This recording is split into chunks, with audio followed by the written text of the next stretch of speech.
Everyone, welcome back to my YouTube channel. So अभी कुछ दिन पहले IBPS की रिज़र्व लिस्ट आउट हुई है एंड बहुत मुझे कमेंट्स आए कि मेरे बैंक में लोगों का सिलेक्शन हुआ है। सो वेलकम आपका। तो आई डोंट नो कि आप लोगों की ट्रेनिंग होगी कि नहीं होगी। आई गेस कि आपकी ट्रेनिंग नहीं होगी, सीधे आपको ज्वाइनिंग बुलाया जाएगा एंड जब हम लोग की नेक्स्ट ट्रेनिंग होगी आपको तब हम लोग साथ में मिलेंगे। बट इसका कुछ ऑफिशियली नहीं है, हो सकता है आपकी ट्रेनिंग हो या हो सकता है ना भी हो। तो be prepared for in both the scenarios. So अब DV प्रोसेस तो वही रहेगा। फ़र्स्ट ऑफ़ ऑल आपके पास एक मेल आएगी जिसमें आपको एक पूरी चेकलिस्ट दी जाएगी कि आपको ये डॉक्यूमेंट्स चाहिए। तो मेरी जो चेकलिस्ट थी वो मैं आपको दिखा दूँगी, ठीक है। तो उसमें मेरा क्या था कि मुझे एक हॉस्पिटल से जाके अपना पूरा मेडिकल करवाना था and that too not from a private hospital, from a government hospital. तो हम लोगों को उसमें सिविल सर्जन या CMO के अपने मेडिकल पे सिग्नेचर चाहिए थे विद देयर परफॉर्मा। और जो हम लोग को बैंक की साइड से हमारे अपॉइंटमेंट लेटर के साथ एक परफॉर्मा दिया था, उसमें भी मेडिकल के 2 पेजेस थे, उसमें सारे स्टैम्प एंड सिग्नेचर सारे डॉक्टर्स के चाहिए थे।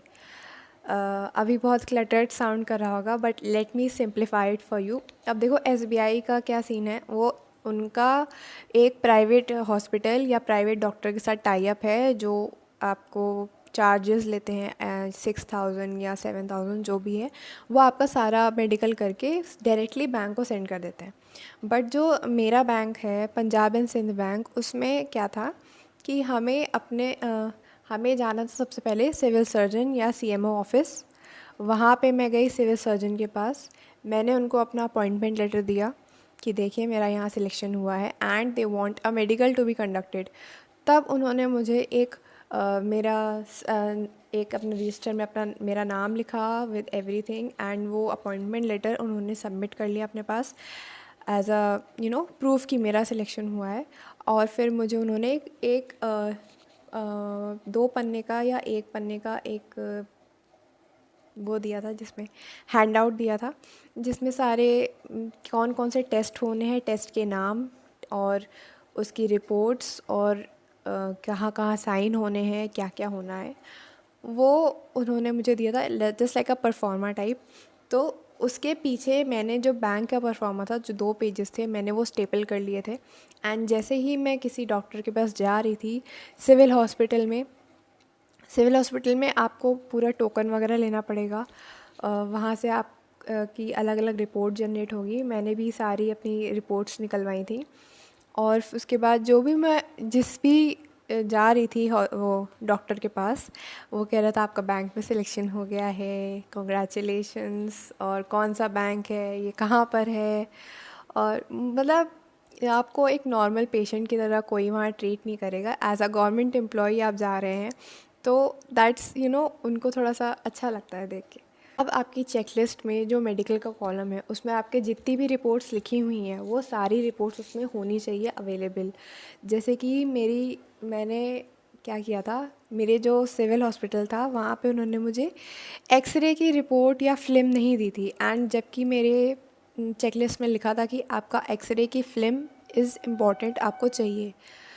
तो DV वाले दिन मुझे थोड़ी सी दिक्कत हुई थी। मैं DV वाले दिन गई थी प्राइवेट एक डायग्नोस्टिक सेंटर गई थी, वहाँ पे मैंने एक्सरे कराया था, एक्सरे की मैंने फ़िल्म ली थी। रिपोर्ट मेरे पास ऑलरेडी थी सिविल हॉस्पिटल की, इसलिए रिपोर्ट की ज़रूरत नहीं आई थी, but film was important. DV वाले दिन मेरी थोड़ी हालत ख़राब हो गई थी, क्योंकि लोगों को एक्सटेंशन दे रहे थे एंड मैंने पहले ही आप लोगों से बोल दिया था कि मेरी DV है एंड ट्रेनिंग है। अगर मुझे उस दिन एक्सटेंशन मिल जाता तो it was like the most embarrassing thing ever. तो मैं नहीं चाहती थी कि मुझे एक्सटेंशन मिले या मेरा कोई भी डॉक्यूमेंट मिसिंग हो। तो मैं उस दिन बहुत मैंने भागा दौड़ी करी थी। सिर्फ मैंने ही नहीं करी थी, मेरे साथ के भी जितने लोग थे उन लोगों ने भी करी थी। कुछ का EWS सर्टिफिकेट नहीं था, कुछ का OBC सर्टिफिकेट नहीं था, कुछ का इतनी टिपिकल प्रॉब्लम्स आ रही थी जिसका सल्यूशन HR के पास भी नहीं था। आप सोचिए। तो फिर क्या हुआ, इन दी एंड उन लोगों को एक्सटेंशन दे दिया एंड जिनका पूरा DV प्रोसेस कंप्लीट हो गया था उनको ट्रेनिंग पे बुला लिया डायरेक्टली। तो ये रहा पूरा मेडिकल का लेके। फिर हमारी जो चेकलिस्ट है उसमें एक और कॉलम रहता है कि हमें अपना डोमिसाइल का प्रूफ देना रहता है, किसी सिटी ऑफ डोमिसाइल का। तो उसका मेरे पास एक्चुअली कुछ ऐसा एज सच प्रूफ था नहीं, ठीक है। तो मैंने अपना लीज़ एग्रीमेंट का, जो मैं गुड़गांव में रहती थी, उसका मैंने फ़ोटोकॉपी लगाया था वहाँ पे। तो मेरा परमानेंट एड्रेस वही का था, लीज़ एग्रीमेंट वाला। बट अब मैं यहाँ शिफ्ट हो गई हूँ दूसरी जगह पे जहाँ पे मेरा बैंक है, तो मुझे फिर से एड्रेस चेंज करना पड़ा, मुझे बाकी सब करना पड़ा। तो कोई दिक्कत नहीं है, आप ही का बैंक है, आप खुद बैठे बैठे अपना एड्रेस चेंज कर सकते हैं, आप एडिट कर सकते हैं। सो अपना अकाउंट, क्योंकि आपका अकाउंट उसी बैंक में खुलेगा, सैलरी वाला, ठीक है। तो अगर कोई भी और आपका रिलेटेड क्वेश्चन है इससे, डॉक्यूमेंट वेरिफिकेशन से, तो you can ask me. If you want me to make another video on a specific topic then please comment down the topic below. मैं ट्राई करूँगी कि उस पर मैं वीडियो बनाऊँ। And RBI grade B, okay, RBI grade B का भी मुझे बनाना है, एंड कि मैं पेपर दे रही हूँ या नहीं दे रही हूँ। तो फॉर द टाइम बीइंग आप जो ऑलिव बोर्ड का लाइव मॉक होता है, ऑल इंडिया मॉक होता है RBI ग्रेड बी के लिए, आप वो दे सकते हैं। दैट इज़ रियली, आप बहुत अच्छा लेवल है उसका, ऑलिव बोर्ड का। तो RBI ग्रेड बी के लिए और भी सारे मॉक टेस्ट हैं, बट आपको जो फ्री मिल रहा है तो आप उसका यूटिलाइजेशन क्यों ना करें।